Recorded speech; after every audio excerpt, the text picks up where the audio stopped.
everyone, and welcome to the top. Today our guest is Carla Nunes. Welcome, Carla. We are very pleased to have you here. Thank you so much for having me today.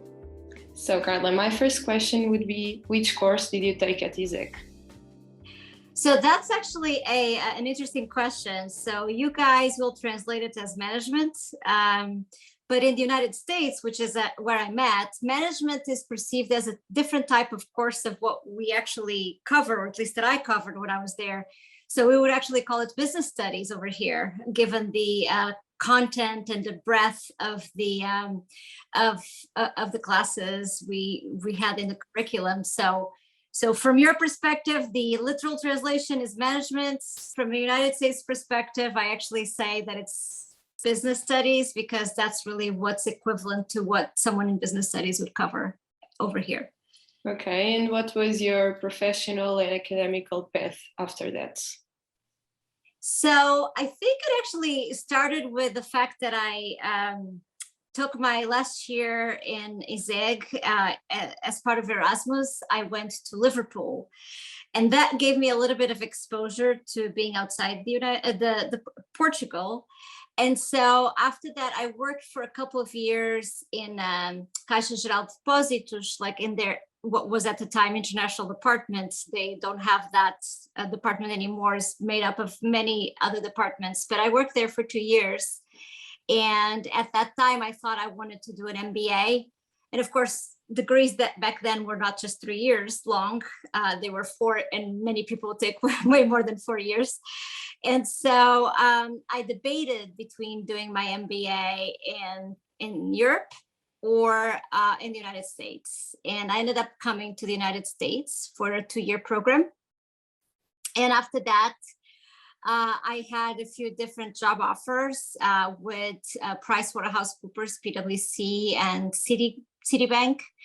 And I ended up taking an offer with PwC because it was in Philadelphia. And at the time, my husband, who is also Portuguese, he's from Nova, a PhD in economics that he did here in the University of Rochester. And so he had an offer to teach at Wharton Business School. And so we ended up coming to Philadelphia together. Now we thought we would have stayed for 3 or 4 years, get some work experience, but over 20 years later, we're still here. So my path has been, it was a little bit different because I majored in finance, and at first with PwC, I actually started in their international tax department because that's the team they had at the time in Philadelphia. And I didn't know anything about taxes. So I started like a master's of taxation at night just to like understand the language. And then I found I did about 50% of the master's, but then I found a different opportunity still within PwC in valuation, corporate finance consulting. And so I transferred, and then after that, they actually sold our group to Standard & Poor's, the rating agency. So I spent a few years there at S&P. And then from S&P actually sold our business to this advisory firm called Duff & Phelps. So that's where I'm at right now, Duff & Phelps. We are the largest independent valuation firm in the world. We're actually in the process of changing our name from Duff & Phelps to Kroll. That's going to be in 2022. We have a small presence in Portugal, in Lisbon and Porto, but it's only in the fixed asset valuation, whereas what I did over the years was always business valuation. So valuing companies, valuing intangible assets like brands, technology, patents, customers, etc., as well as just generally valuations of companies. So I did that for client service for a number of years, but most recently, I'm actually in what they call a national role. It's really a global role where I have two functions, if you will. One is to keep abreast or updated with all that's going on in finance, accounting, and taxation, believe it or not, how that impacts valuations of companies. So I don't care about the very, details of doing, I don't care about tax returns. I don't care about the actually accounting. I just care about the components that might impact the value of a company. And that's where I focus on.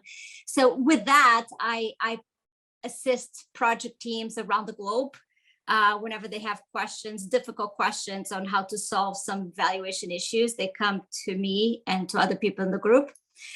The second role I have is actually leading. I'm the global leader of our cost of capital group. And so in this group, what we do is we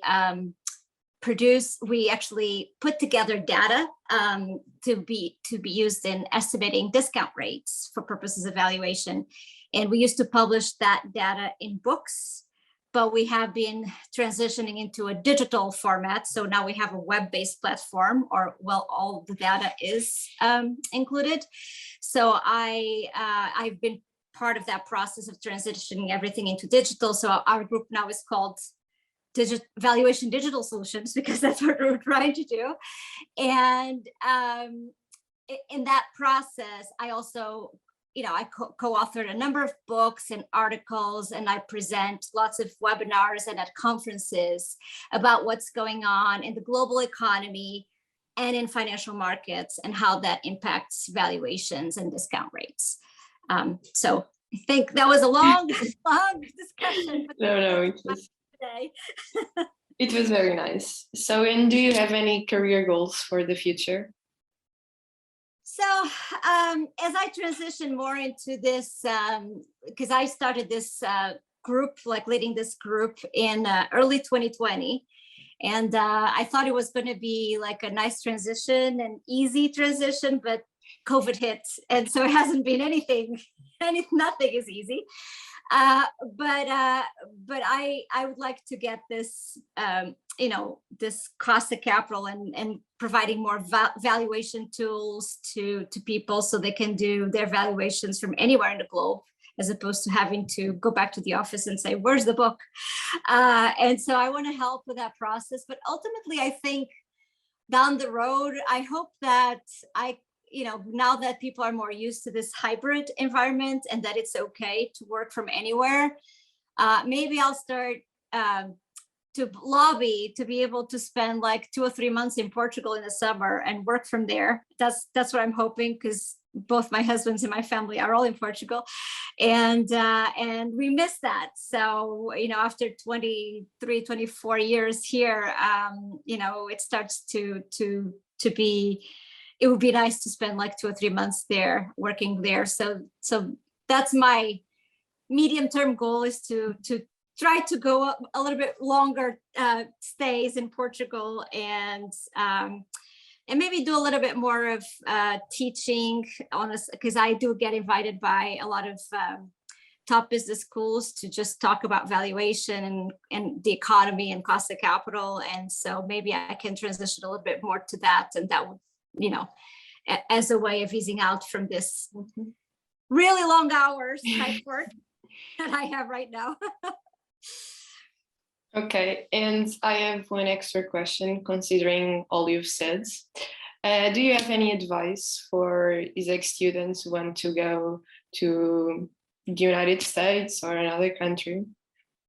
Yeah, absolutely. So I would say that the first thing to do is to take any opportunities you have to go to another country to do a semester abroad or a year abroad, because I think that really opened up my horizons and the possibilities of going somewhere else. So I think that given that it's available, if with ISEG, I would definitely take advantage of that, spending some time abroad and getting that experience.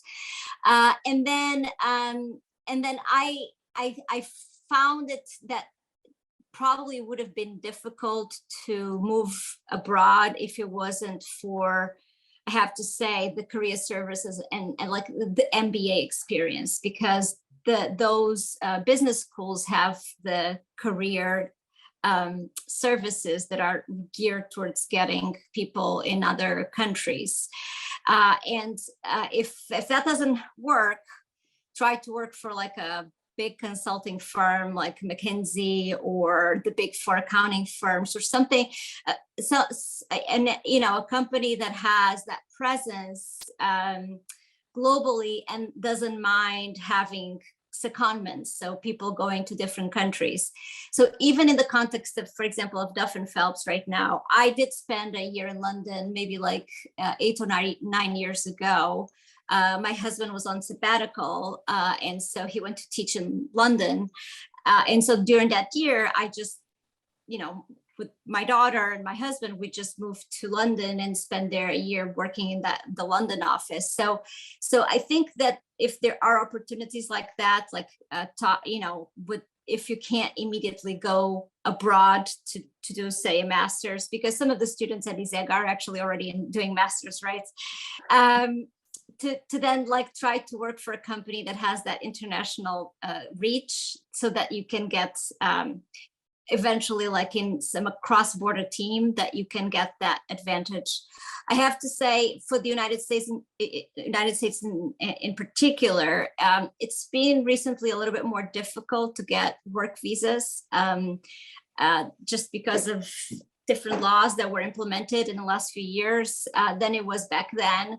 I'm hoping with such a shortage in labor right now, the United States now is like a very hot market, and there's not enough people to do the work that is needed, that maybe they'll reopen borders to qualified professionals. So someone who's like, it has the training. And I have to say that ISEG was, I thought, fantastic at giving the appropriate foundations in terms of curriculum. So like you feel like you're really prepared to do some of the work, particularly in finance. I can't speak for other areas, but that's what I've been doing. So I think that would be, take opportunities, go abroad even while you're studying, and then if you can't find an opportunity in those countries, just try to go into a company in Portugal that has that global reach and try to get elsewhere that way. Okay, very nice. Thank you so much for your time and your point of view. Thank you. Thanks for having me.